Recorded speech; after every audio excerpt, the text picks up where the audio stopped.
बात तो नरेंद्र सिंह तोमर के मैं जिक्र करना चाहूँगा, क्योंकि जिस तरह से उनके बेटे को लेकर तमाम सारी खबरें इलेक्शंस ठीक पहले आई, यानी कि बीजेपी ना तो उससे उगल पाई ना निगल पाई, क्योंकि बीजेपी की तरफ से इसको लेकर कोई संदेश कोई बात नहीं कही जाती। तो लोगों में एक बात आ जाती है कि जब इतना बड़ा स्कैम या इतनी बड़ी जो साजिश में उनका बेटा शामिल है, यानी कि नरेंद्र सिंह तोमर का बेटा शामिल है, तो आने वाले दिनों में अगर वो सीएम बनते हैं तो मेरे ख्याल में कि बीजेपी और खुद राज्य के ऊपर इसका कोई अच्छा इम्पैक्ट नहीं बनेगा। इसके बारे में भले ही उन्होंने मना किया हो कि मैं सीएम पद की रेस में नहीं हूँ, लेकिन अभी भी जो उनके समर्थक हैं, जो लोग हैं, क्योंकि अगर आपको याद हो 2018 के बाद जब चुनाव के बाद जब सरकार बनी कांग्रेस की, उसके बाद जब टूटी तो सिंधिया को ये माना गया कि वो सीएम पद पर आने की ख्वाहिश लिए बीजेपी में शामिल हुए, लेकिन वही हुआ कि ना घर के रहे ना वो घाट के रहे। और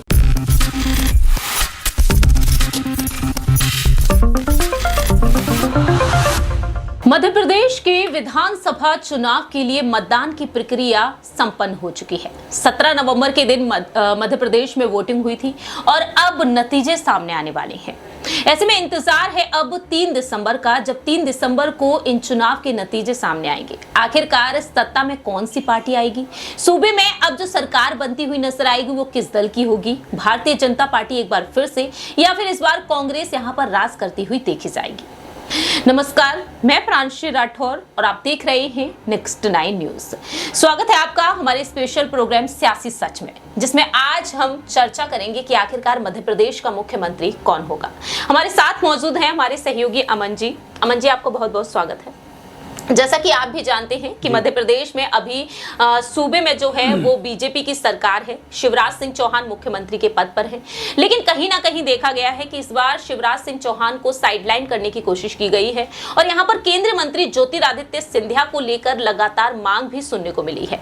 दूसरी ही तरफ कांग्रेस की तरफ से जो बड़ा नाम सामने आया वो कमलनाथ का रहा, जो कांग्रेस के प्रदेश अध्यक्ष हैं। 2018 में कांग्रेस ने उनकी अगुवाई में चुनाव लड़ी, जीत हासिल की, लेकिन सिंधिया के बगावती सुर देखने को मिले और महज 15 महीने में ये सरकार गिर गई। अब सवाल यहाँ पर ये खड़े होते हैं कि इस बार सीएम फेस तो यहाँ पर जिस तरीके से यहाँ पर घोषित नहीं किया गया है, ना ही बीजेपी की तरफ से, लेकिन कांग्रेस की तरफ से भी अटकलें तेज रही हैं कमलनाथ को लेकर ही।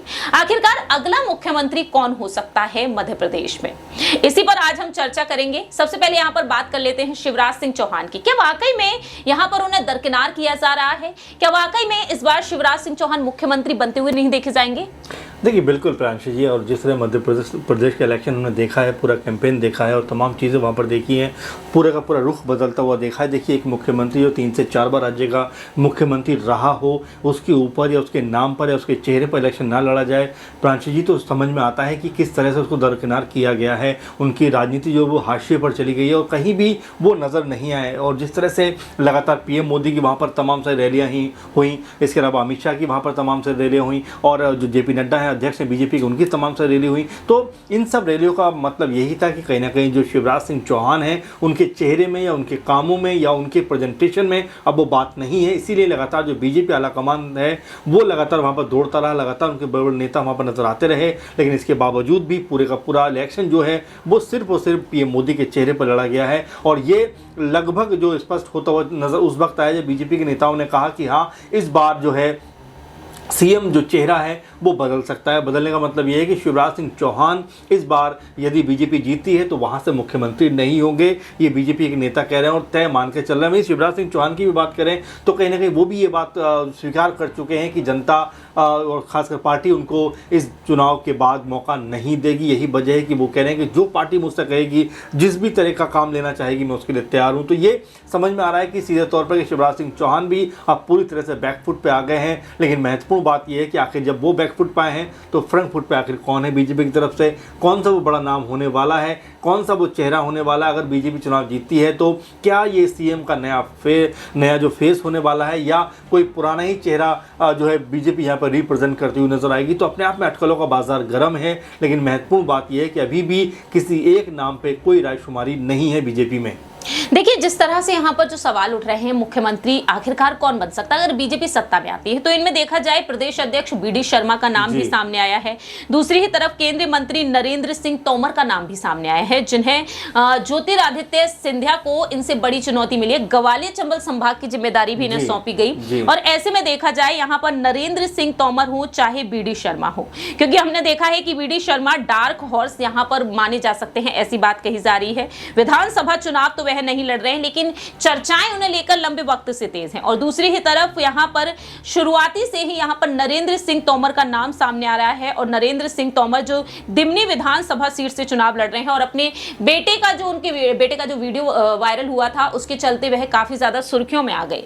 ऐसे में क्या यहाँ पर नरेंद्र सिंह तोमर या फिर यूं कहा जाए बीडी शर्मा को क्या आगे करना चाहेगी बीजेपी? देखिए, बिल्कुल पहली बात तो नरेंद्र सिंह तोमर के मैं जिक्र करना चाहूँगा, क्योंकि जिस तरह से उनके बेटे को लेकर तमाम सारी खबरें इलेक्शंस ठीक पहले आई, यानी कि बीजेपी ना तो उससे उगल पाई ना निगल पाई, क्योंकि ऐसे मामलों में जब आप फंसते हैं तो कहीं ना कहीं आपकी बोलती बंद हो जाती है। और यही वजह थी कि पहले 100 करोड़ की बात आती है, फिर 500 करोड़ की बात आती है और 10,000 करोड़ की बात भी कहीं ना कहीं इसमें निकल कर सामने आ जाती है। वहीं कनाडा की बात इसमें शामिल हो जाती है। वहीं जिस तरह से हम देख रहे हैं कि वहाँ पर अफीम की खेती और गांजे की खेती, इस तरह की तमाम सारी बातें निकल कर सामने आ जाती है, लेकिन बीजेपी की तरफ से इसको लेकर कोई संदेश, कोई बात नहीं कही जाती। तो लोगों में एक ही बात आ जाती है कि जब इतना बड़ा स्कैम या इतनी बड़ी जो साजिश में उनका बेटा शामिल है, यानी कि नरेंद्र सिंह तोमर का बेटा शामिल है, तो आने वाले दिनों में अगर वो सीएम बनते हैं तो मेरे ख्याल में कि बीजेपी और खुद राज्य के ऊपर इसका कोई अच्छा इम्पैक्ट नहीं बनेगा। इसके अलावा अगर प्रांशु जी देखा जाए तो बीजेपी ने यहाँ से 6-7 जो एमपी चुनाव मैदान में उतार दिए हैं, जो सांसद है वो चुनाव मैदान में उतार दिए हैं, वो भी अपने आप में सोचनीय प्रश्न है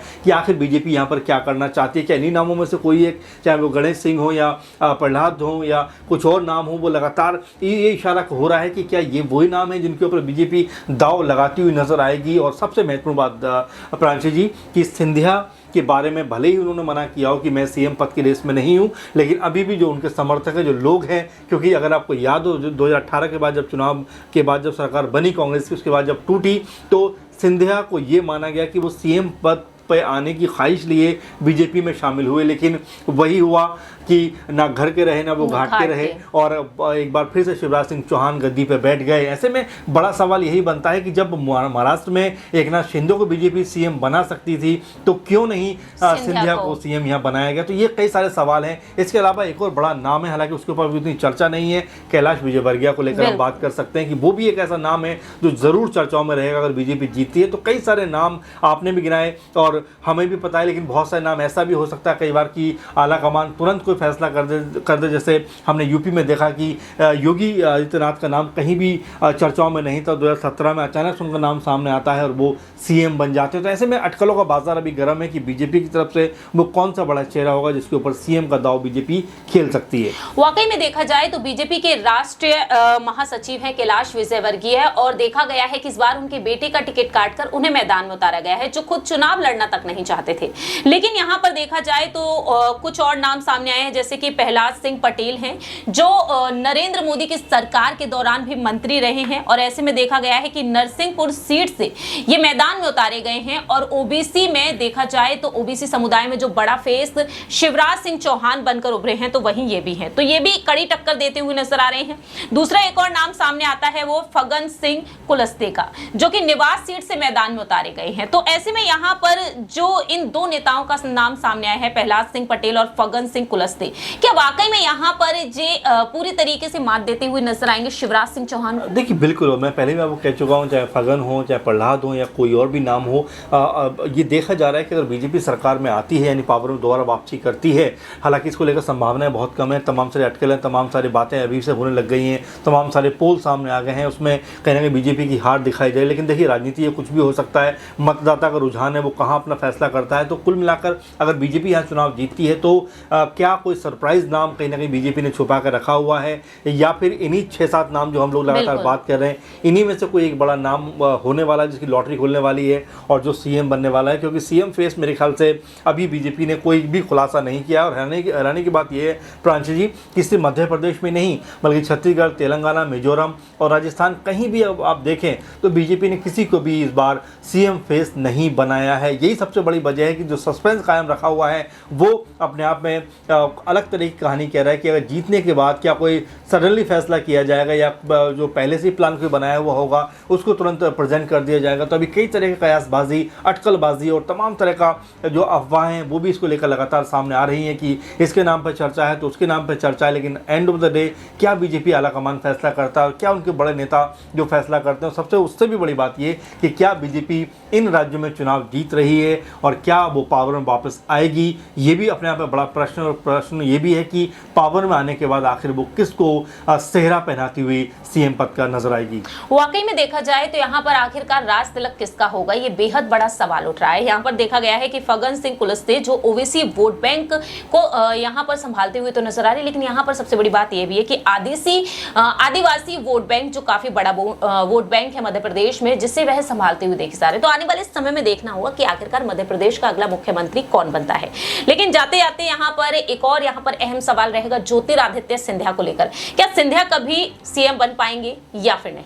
देखिए बिल्कुल, और अपने आप में महत्वपूर्ण सवाल है, मैंने जिक्र भी किया बीच में प्रोग्राम में, क्योंकि देखिए आप उसी के लिए पार्टी छोड़कर आए थे और वास्तव में बात सच है। और जिस तरह से उन्होंने अपनी पार्टी से विद्रोह किया, विरोध किया, उसके बाद पार्टी छोड़कर चले आते हैं, 20-22 विधायक उनके साथ चले आते हैं और ऐसे में हर कोई ये मानकर चल रहा था कि सीएम पद का सेहरा जो है वो सिंधिया के सर सजेगा। क्योंकि अगर आप देखें तो कांग्रेस से गए हुए हेमंत बिस्वा असम के समय मुख्यमंत्री हैं, तो क्या सिंधिया को भी नहीं बनना चाहिए? बिल्कुल, इसको लेकर जरूर माथापच्ची होगी। हो सकता है सिंधिया कैमरे के सामने जरूर मुस्कुरा रहे हो कि नहीं मुझे नहीं बनना, लेकिन कैमरे के पीछे की जो सारी जद्दोजहद है वो मुझे लगता है कि अलग होगी। हो सकता है कि आपने सही कहा कि क्यों नहीं सिंधिया, उनके नाम पर क्यों नहीं विचार किया जाना चाहिए, क्योंकि आखिर उन्होंने कांग्रेस पार्टी छोड़कर बीजेपी का दामन थामा है। इतने सारे उनके ऊपर एलिगेशन लगे हैं, तमाम सारे आरोप लगे हैं। प्रियंका गांधी जो कई समय सबसे खास हुआ करते थे, उन्होंने अभी हाल फिलहाल में रैली में उनको धोखेबाज तक कह दिया। तो ऐसे कई सारे इल्ज़ाम उनके सर पे आए हैं, लेकिन उन्होंने जिस तरह सेक्रीफाइस किया है, क्या वाकई उनको बीजेपी उसका कह सकते हैं इनाम देगी और क्या वाकई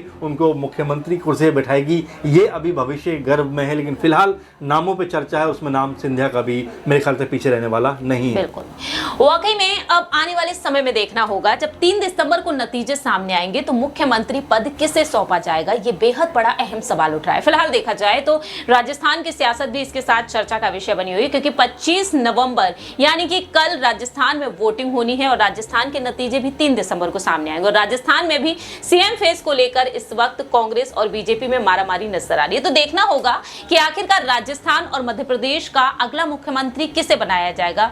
यदि कांग्रेस सत्ता में आती है तब किसे बनाया जाएगा और बीजेपी सत्ता में आती है तो मुख्यमंत्री कौन होगा।